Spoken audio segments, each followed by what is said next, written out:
Hey guys, Rebecca Taylor here from Tailored Investments. I hope that you're doing well today. I wanted to shoot a quick video with some pointers for those that are considering investing in a passive real estate investment as a limited partner, an LP.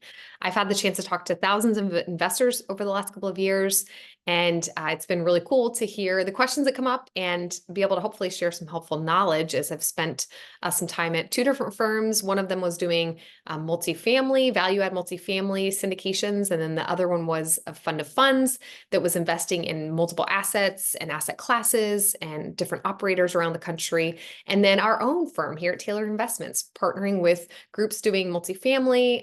We're also doing assisted living and looking at some other classes, asset classes as well. And so I hope to provide some value to you. There's some really great questions that you should be asking as you're considering this, you're doing your due diligence. And one in particular is, asking about the minimum investment. Usually you're going to see on these offering memorandums, the minimum being say 100,000, but you can also ask if they might be willing to take a lower amount. I see this a lot. People are willing to let LPs come in maybe 50,000. It never hurts to ask. The worst that they can say is no, but it's definitely something to consider, especially if this is your first deal. You can also ask about getting better terms. I don't see this quite as much, but maybe if you're bringing a larger check, you can get, say, a higher preferred return. That's something that we've offered in the past on deals, and so it's something to consider. Definitely worth considering. Ask about their track record. This is a really, really important one. How long have they been in business? Have they had any deals go full cycle?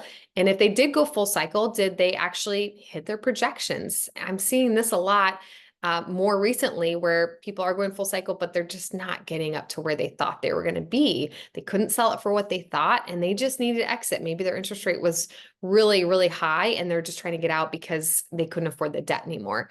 You should also be asking about distributions. Are they sending those out every month or every quarter as projected? Again, we can project all day long, and it can look great on paper and can look great in the marketing material, but if the proof is in the pudding, and if they can't deliver, you need to know about that. And I hope that they'll be honest with you during those calls.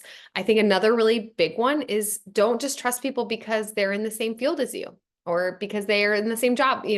You have to do your homework, and it's easy to put trust into somebody that looks or acts or works like you do.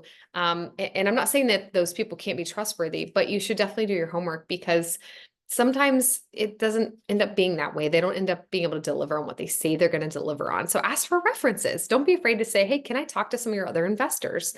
Hopefully they can share a couple names. You can reach out to them and get some feedback on their experience. Obviously do some Google searches. Make sure you're not seeing lawsuits or scams or any of that information online. Also ask about the kind of debt they're taking.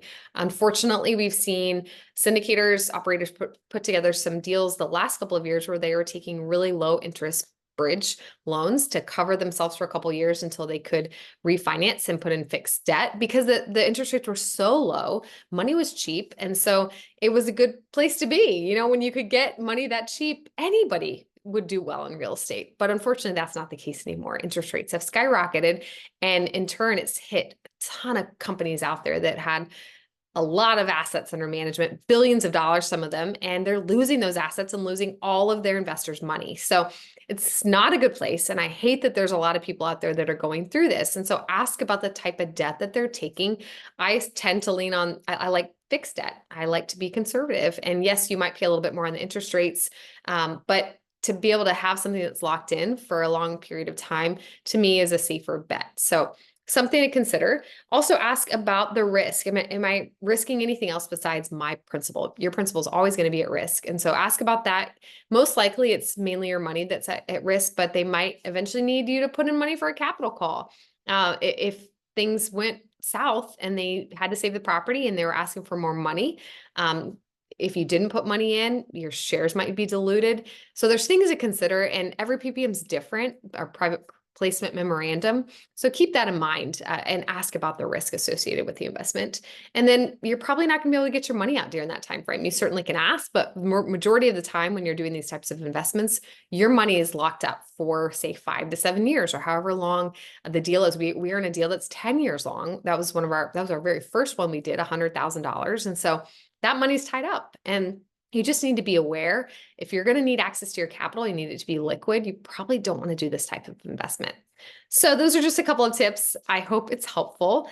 If you have questions or if you have other things that you're interested in learning more about, please reach out. I'm happy to help and be a resource to you or point you in the right direction with someone that might be able to be a resource. Thanks for listening.